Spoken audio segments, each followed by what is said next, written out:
up? It's a brand new day, Dave. Anong masabi mo sa init niyan? Fantastic. Parang nagluluto ng ano. Ihaw, tapos nasa harap mo all the time. Ayan na, init dito. Yan.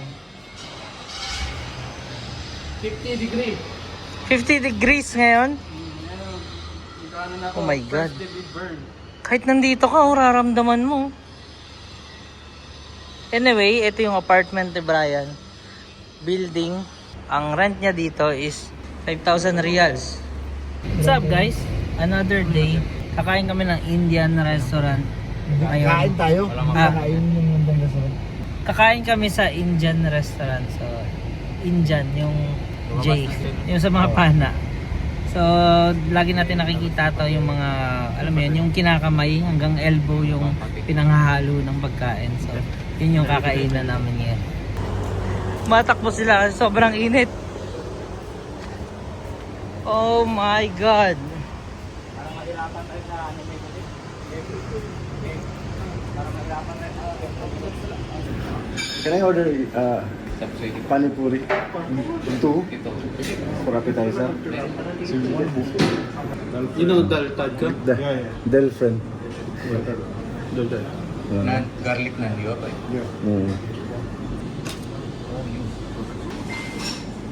Tikman mo muna yan. Lalagyan mo rin ata ng ano, ng suka yan. No? Yes. Sa dalawa. Tikman natin.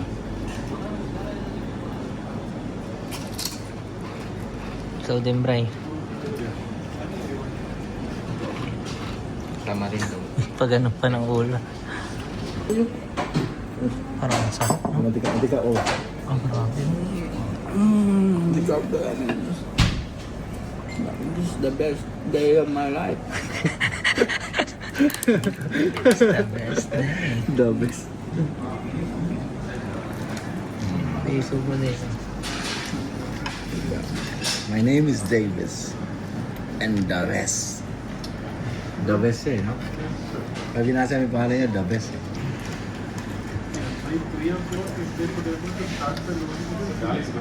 The best pa. This is amazing.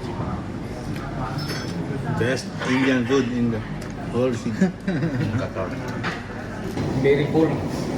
We finish all the food. Wow, sobrang sarap doon.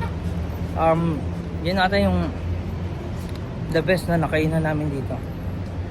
Tsaka yun yung the best na Indian food na nakain ko. It's the best. Sarap. Talagang ubos namin lahat ng pagkain ko. Oh my God, so hot.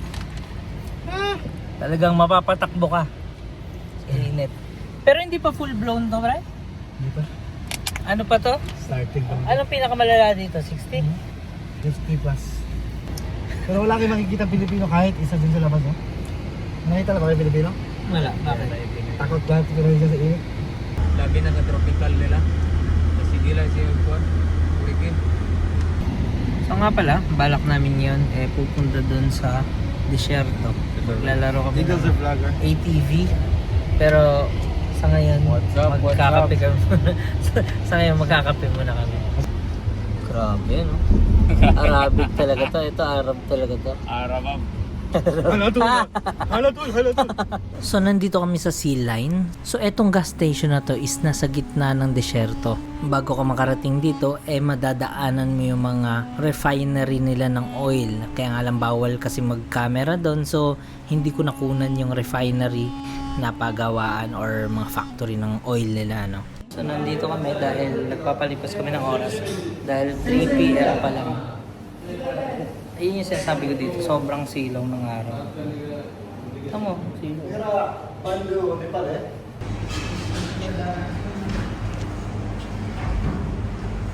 Parang amoy hindi ko ma-explain eh, parang siyang gatas na ewan na. Ano ba na ininom ko pala? Karak. Ha? Karak. Karak ang tawag dito. Sid. Ah. Sid natin. Cardamom. Cardamom. Sarap naman ito. Sarap, parang siyang alam mo yung matcha na medyo mapait. Alip? Cardamom yan. Sarap. Ang init. Napaso din ako. Cardamom. Kamala day, how much? Short ride down, 20 real. It's long ride go up to Sandur, 50 real. Hi, tropa. Tropa? Tropa ko yan. We are all brothers. This one, my brother. Mashallah. From Philippines. Mashallah. Only Brother, ya? 4. Mashallah. Can we take a picture for my friend? Picture? Inita eh. My friend, one more. Eh? Tabak naman talaga. I look like fat in the body. Hmm. I'm too heavy, my friend. Let's go. Habibi, come to Qatar! Yeah.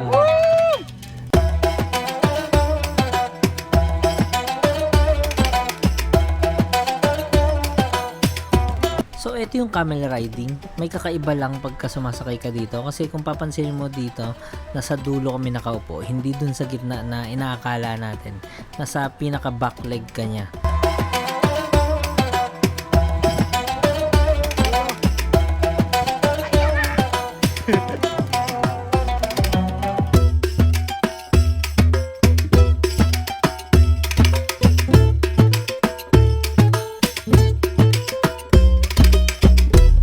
We're going to the desert.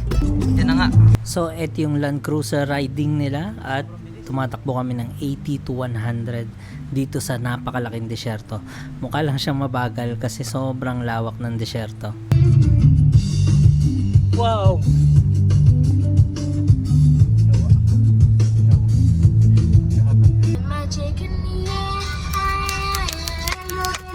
Haya, haya! We missed that one, brother, no?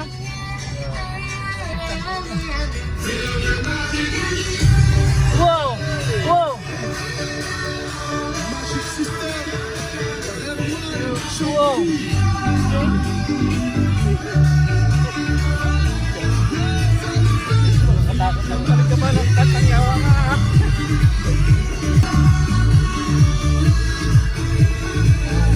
Wow!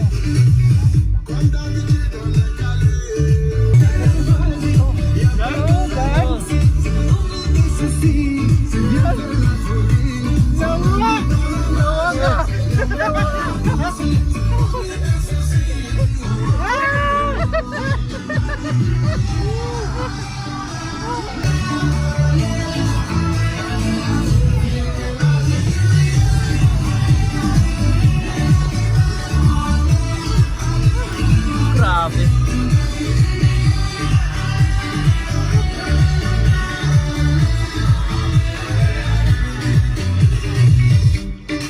Wow!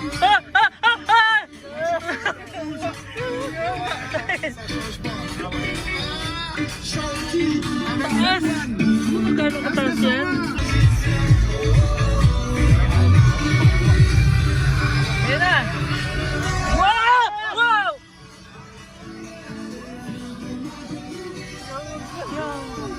Akala ko mabagal siya. Wow! Wow!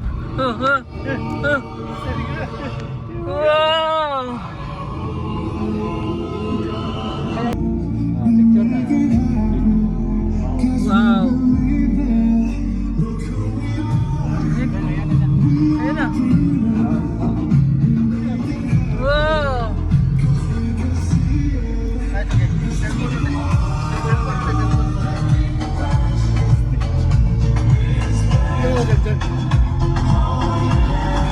Oo nga.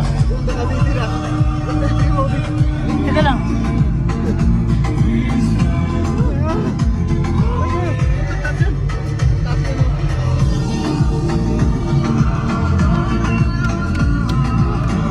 Nice one, brother. That's too much here.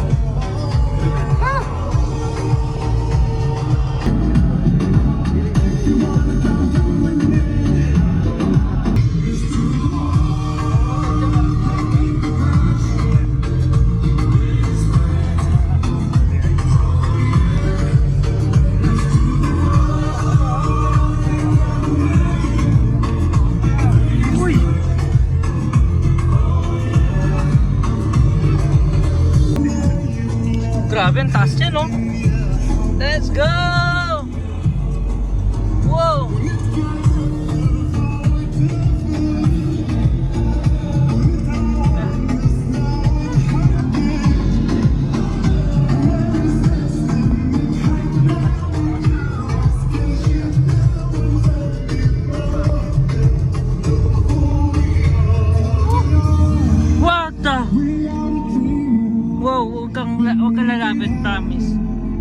So yung tumatakbo sa isip ko dito na isang kanan lang na konti na mali, gugulong yung Land Cruiser pababa ng bundok na to at madededo kami. At sinabi rin pala sa amin na bumaba kami. Hindi pwede! Hindi pwede! Ay, ayoko. Mamatay ka dyan, Dave. Promise mukha lang siyang mababa sa camera, pero mga 10 floors to down. Oh, may ingat ka, Dave, ba?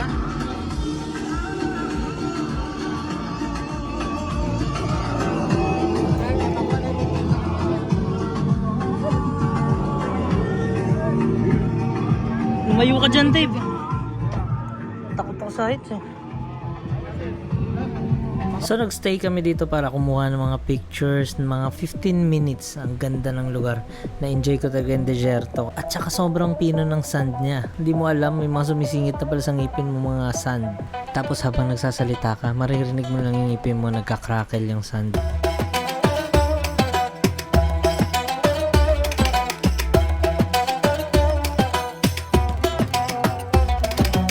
Ito yung slope na to. Yan. Nakita nyo gaano ka-vast yung desyerto. Ganyan. As in, pag naligaw ka pala dito, dead balls ka talaga. Tara na, Dave! Natatawa kami dito kay Davis kasi kasi nasa gitna ng desyerto nagtatrabaho pa rin. Pinabasa niya yung mga chat online.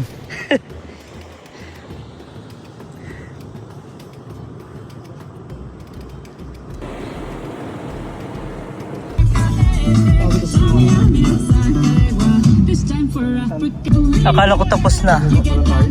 Mayroon pa pala.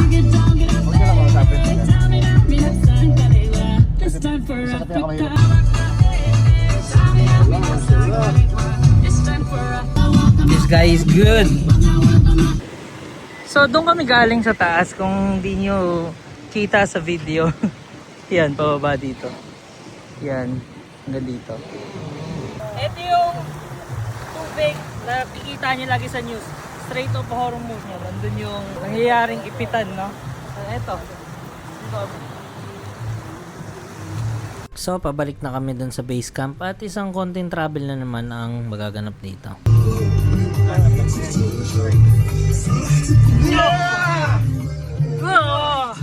So may mga pinakita pa siyang exhibition tulad lang nitong pag-atras sa sand dunes pababa.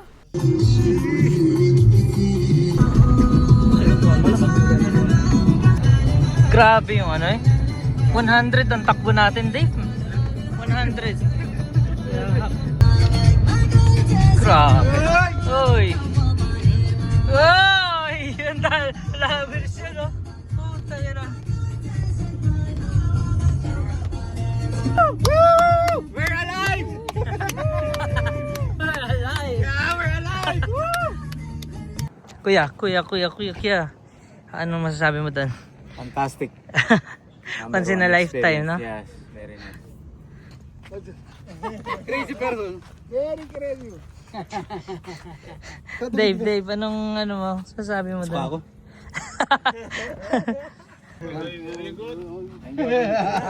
Sukran. Thank you, we're alive. Thank you, we're alive. Thank you. Next time, I'll call you. Before I go long to I online, not like same like this guy.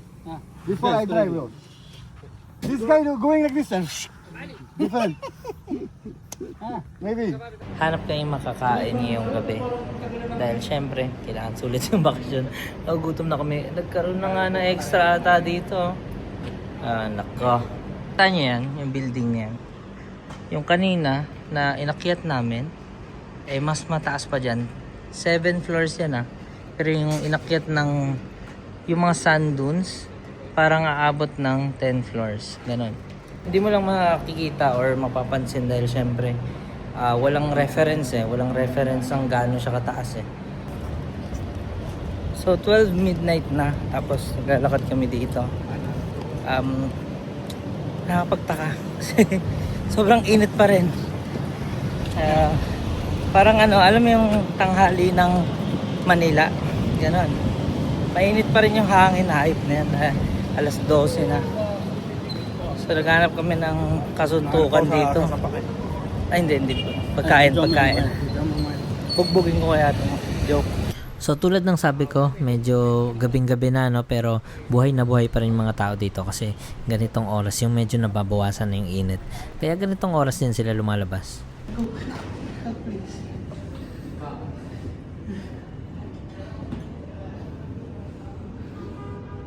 Eto nga pala yung pinakamasarap na shawarma na kakain ko. Meron dito mga shawarma na kapareho lang sa Pilipinas na medyo mas malaki lang siya. Pero eto special to eh. Oh, shawarma eating. Shawarma eating. And... Ano to, Bray? Anong tawag dito? Chicken eating. Bye. Bye, spoon, bye. One spoon, bye. X spoon. So, ito pa lang siya. So to dito. Iba pala to na shawarma. Okay. Ayan na. Akala ko normal siya sa shawarma pero iba pala. Abnormal ba? Abnormal. Iba. Sarap. Ito magandang snack pag alauna na madaling araw. Shawarma.